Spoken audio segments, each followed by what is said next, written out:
So today I'm here with Michelle Ortiz, and she's been in the Hollywood scene for a long time. And I want to know a little bit about how you kind of made your way in the Hollywood scene, and a little bit, about building, because marketing is so much more than social media. And that's what we do. But at the same time, we're always curious, to have the conversation of all different types of marketing, branding yourself, working your way up within an industry. And so, let's hear a little bit from you. Sure. So I started very young. I was about 19. I was in a beauty contest, and when I placed in the beauty contest, and the makeup artist had come to do our makeup at that time. This was back, when I was younger, and I was more impressed with them, what they were doing on me, than I was actually doing the contest. Nice. So they wanted me to continue on to the California pageants, and I was like, I'm out. This makeup thing is really cool. So I walked into a department store at the time. It's now a Macy's, and I asked to have a job. I asked for a job in Clinique.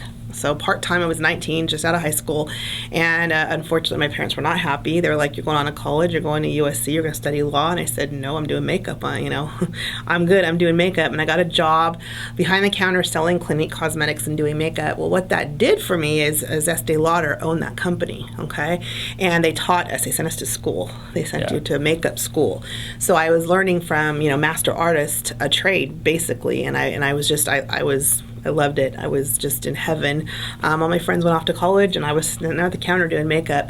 So I thought about it, and I really wanted to do makeup on television. I love that whole industry, and I've always loved old time glamour, Hollywood 30s, 40s, and all that time period.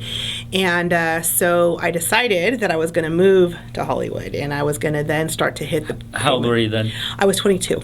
Nice. 22. I really, just to back up, I really like that you mentioned your parents said you need to go to law school, and you said no.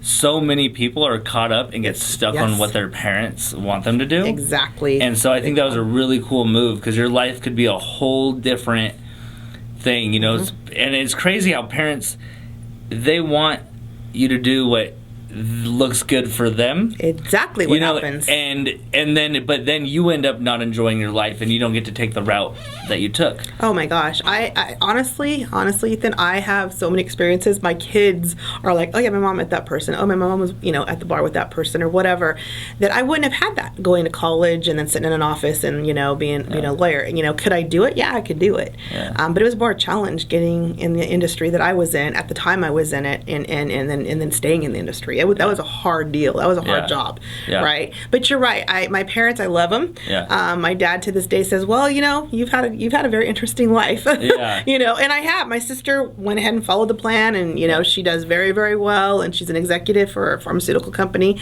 couple houses. She does well, but I have the experiences, that, and I was creative. I was an artist back then as a kid. Yeah. I didn't do well in traditional school, and they kept saying, well, she has a high IQ, but I just was not, I was bombing, you know what I mean? But as soon as I got around that counter and I started doing makeup, looking at colors and painting, if you will, I was just lost. I was lost in that world, right? And all these years later, I'm still dabbling in that world. So well, you enjoyed it. I still do. And really in the scheme of things, you won by doing something you enjoy. I did. And I went out and spoke on the industry, because it has a bad rap sometimes, but I went to schools for a while and spoke to girls specifically about, the makeup industry, because a lot of them feel it's kind of like it's technical, kind of like being a plumber or whatever. I mean, it's needed, but a lot of parents don't look at it as being, a good life for their children. I did speak out on the industry, explaining the benefits of it. So if you have that creative side, you're needed. I mean, honestly, a manager at the MAC counter can make 80 grand a year. Wow. Sell makeup.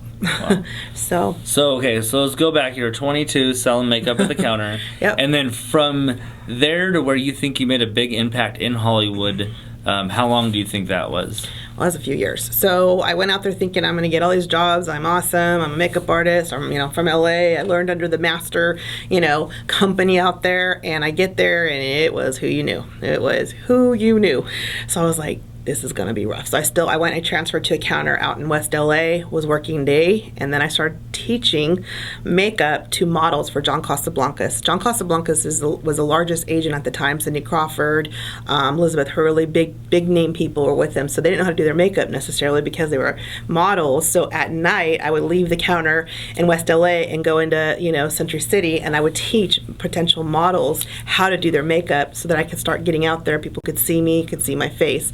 That didn't do much for me. What really did a lot for me was going to the Rainbow Room, the Rainbow Bar and Grill, just being out in the nightlife and just being around people. That's smart, Yes. and really in any industry you're in is finding where those people are hanging out, and then going, and then you're not just they're like selling to them.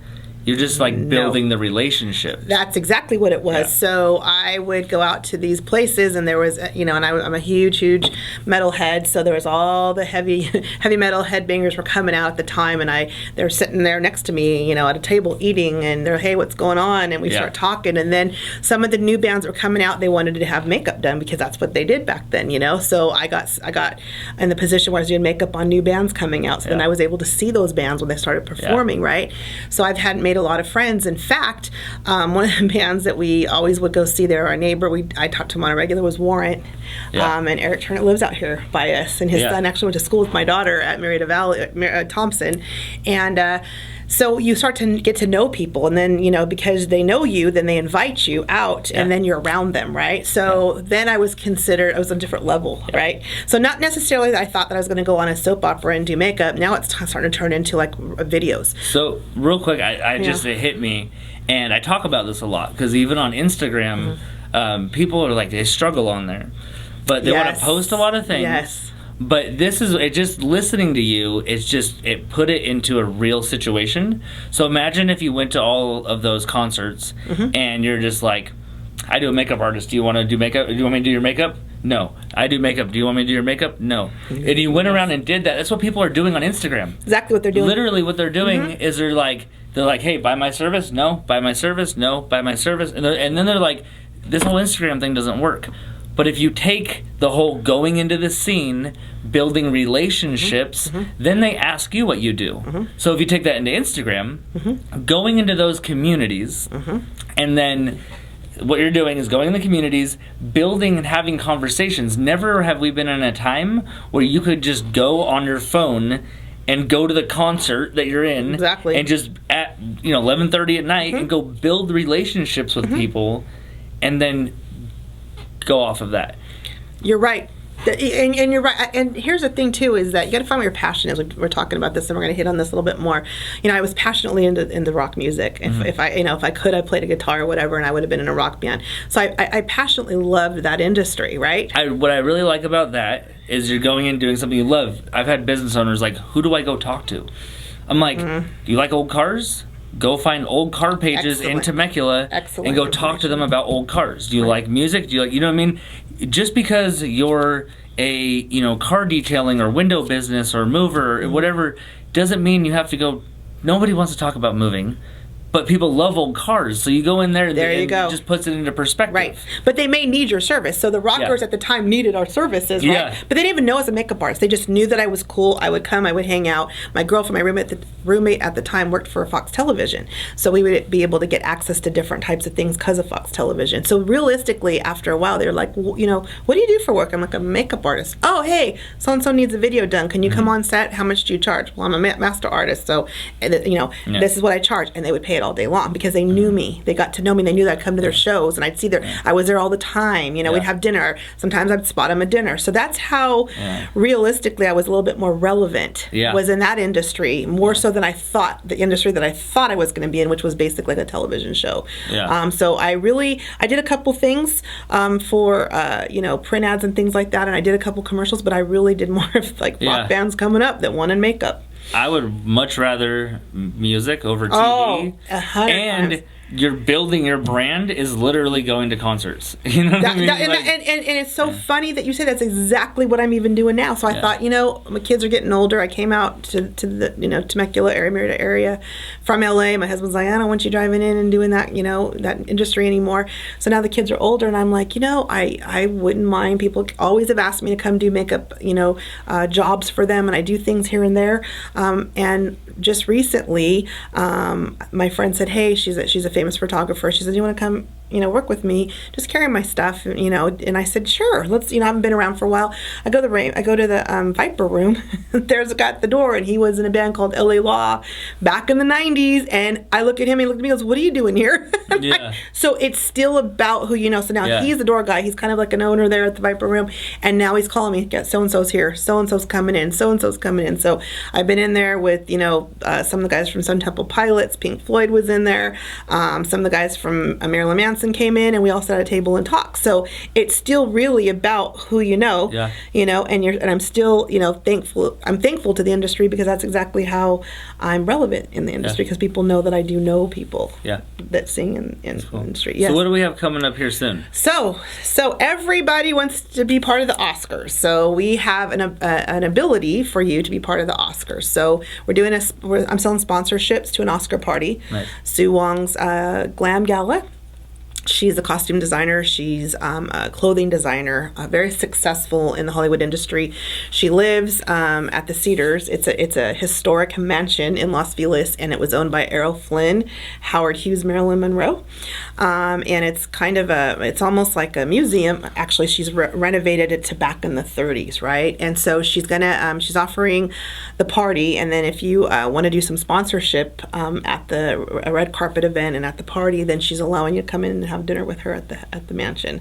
Wow. It did go through a renovation in the 60s and 70s with rock bands, so there was a lot of people there. And the best secret, and it really got me fangirling, was Jimi Hendrix wrote Purple Haze in the back room. Oh, wow. And it wasn't from a drug like induced coma. Yeah. So when I went back to the room, she has it still renovated out to when he was back there making music, and you looked out into LA, and the lights in LA with a little bit of smog but looked purple. Yeah. So that was a story to that. So she's got that claim to fame. Then Johnny Depp lived there while he was doing Ed Wood. Marilyn Manson went there because he likes old school rock and roll to kind of get some enlightenment by being in the house. The Rolling Stones, Van Morrison, Jim Morrison, they all lived there at one point in time. The band Love lived there for a while. So she has that 60s, 70s rock and roll gig going on also. So she's been going to start filming videos with her designs, her clothing designs in that time period. Yeah. So it's her party. It's the night of the Oscars, of course. It's a viewing party, and it's dinner, dancing, and then it's red carpet event. It's a networking. Yeah. And a lot of people, can't just go to these parties. You have to know somebody to get on the list. So I'm opening up to our community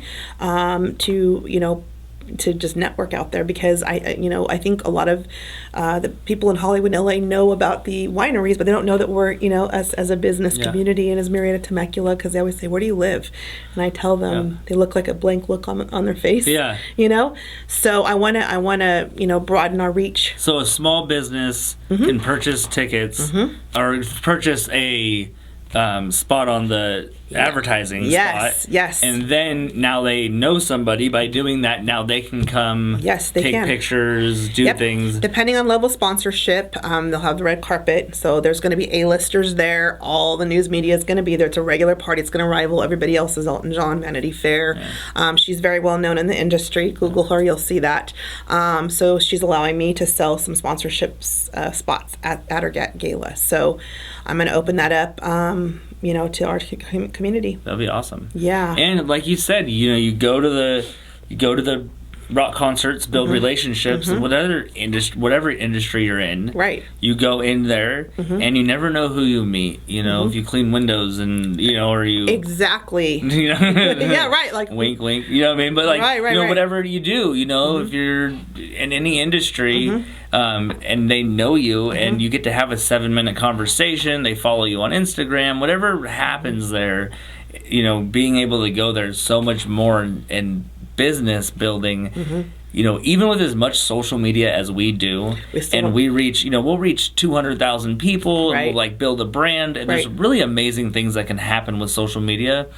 But there's something about the relationship right here. That's right. You know what I mean? The relationship, going and meeting somebody, getting their number, and what happens on that. And I think there's a lot to that, to really building personal relationships. And really, I tell people in marketing isn't just one thing.